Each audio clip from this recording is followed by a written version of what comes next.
Assalamualaikum warahmatullahi wabarakatuh. Eh, Perkenalkan, nama saya Alendra, saya dari kelas 10 PPLG. Yang saya hormati Bapak Irman Aras selaku guru dari pelajaran sejarah yang telah memberikan tugas ini. Pertama-tama saya mengucapkan terima kasih kepada Bapak yang telah memberikan kesempatan dan tugas ini kepada kami. Melalui tugas ini, saya dapat mempelajari lebih dalam mengenai sejarah, khususnya tentang pengaruh kebudayaan dan kepercayaan Hindu-Buddha di Indonesia. Pada kesempatan ini saya akan mempresentasikan materi yang berjudul Pengaruh Kebudayaan dan Kepercayaan Hindu-Buddha di Indonesia. Sebelum masuk pada materi, izinkan saya membaca intermezzo. Jika kita hidup pada masa kerajaan Majapahit atau Sriwijaya, mungkin kita akan melihat kapal-kapal dagang besar berlayar di pelabuhan. Para pendeta mengajarkan ajaran Hindu dan Buddha serta masyarakat yang hidup dalam sistem kerajaan. Tahukah kalian, banyak peninggalan masa Hindu-Buddha yang masih kita lihat sampai sekarang. Misalnya, bentuk candi yang megah serta wayang yang dipentaskan, bahkan beberapa istilah dalam bahasa Indonesia yang berasal dari bahasa Sanskerta. Menariknya lagi, meskipun agama dan budaya tersebut berasal dari India, masyarakat Indonesia tidak menirunya begitu saja, melainkan memadukannya dengan budaya lokal. Jadi, itulah yang disebut dengan akulturasi. Jadi, sebenarnya tanpa kita sadari, pengaruh budaya Hindu-Buddha ada di sekitar kita hingga sekarang.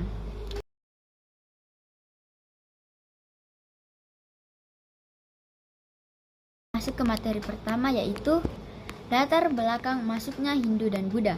Agama dan budaya Hindu-Buddha masuk ke Indonesia sekitar abad ke-1 Masehi melalui jalur perdagangan. Pada masa itu, Indonesia berada di jalur perdagangan internasional yang menghubungkan India dan Cina. Para pedagang Hindia singgah dan berinteraksi dengan masyarakat lokal.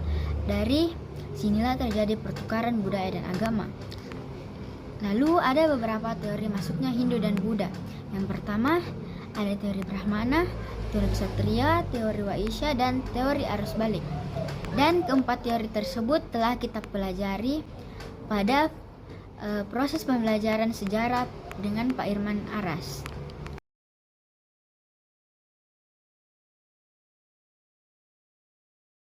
Kerajaan Hindu di Indonesia, ada Kerajaan Kutai, Tarumanegara, Mataram Kuno, Kediri, Singasari, dan Majapahit. Kerajaan Hindu pertama di Indonesia adalah Kerajaan Kutai yang terletak di Kalimantan Timur. Selain itu ada Tarumanegara di Jawa Barat dan Mataram Kuno di Jawa Tengah. Kerajaan Majapahit merupakan kerajaan Hindu terbesar yang berhasil mempersatukan wilayah Nusantara. Buddha yang berada di Indonesia, ada Sriwijaya dan Mataram Buddha. Kerajaan Buddha yang terkenal adalah Kerajaan Sriwijaya di Sumatera. Sriwijaya menjadi pusat perdagangan dan pendidikan agama Buddha di Asia Tenggara.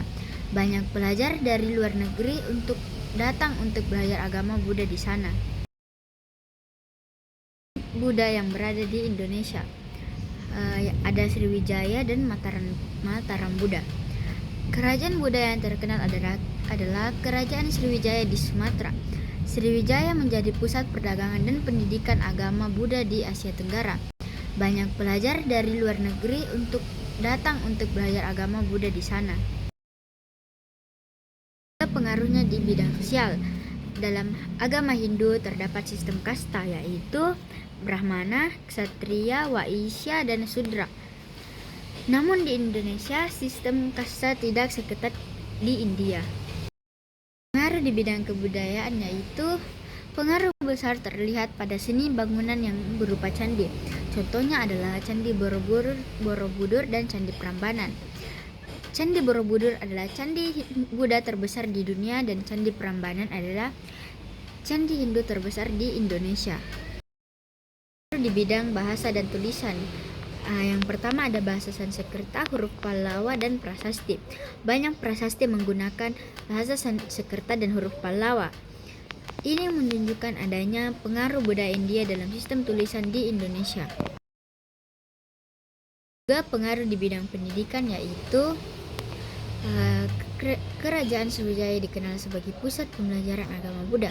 Banyak pendeta dan pelajar datang dari luar negeri untuk belajar di sana.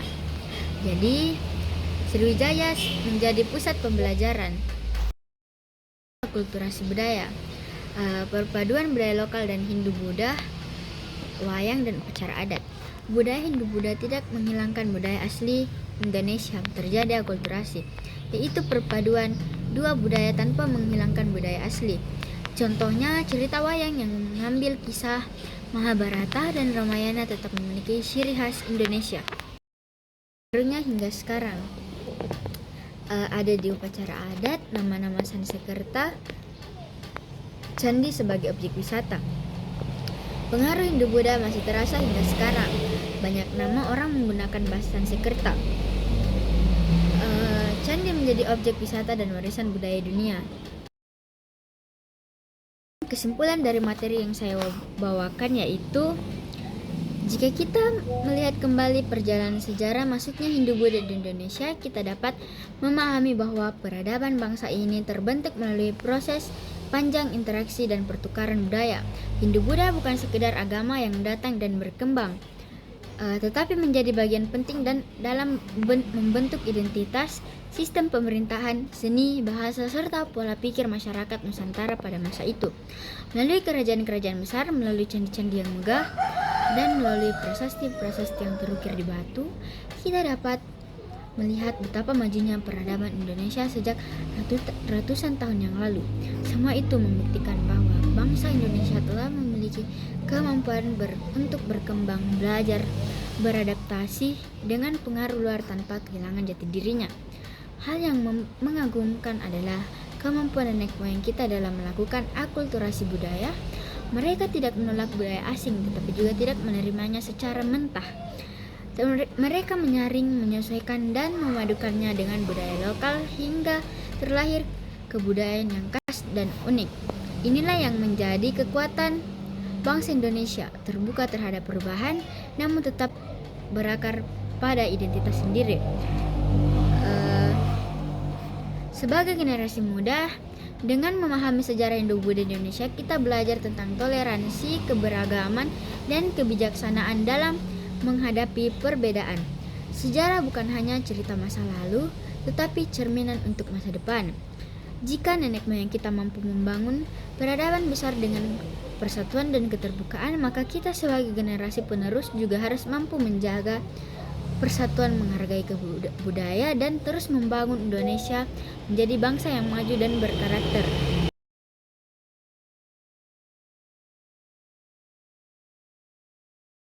Inilah presentasi yang dapat saya sampaikan mengenai pengaruh kebudayaan dan kepercayaan Hindu-Buddha di Indonesia. Melalui pembahasan ini, kita dapat memahami bahwa sejarah bukan hanya sekedar peristiwa masa lalu, tetapi merupakan fondasi untuk membentuk kehidupan kita saat ini. Peninggalan seperti candi, prasasti, karya sastra, dan sistem pemerintahan yang dapat berkembang pada masa Hindu-Buddha menjadi bukti bahwa bangsa Indonesia telah memiliki peradaban yang maju sejak dulu. Sebagai generasi muda, kita memiliki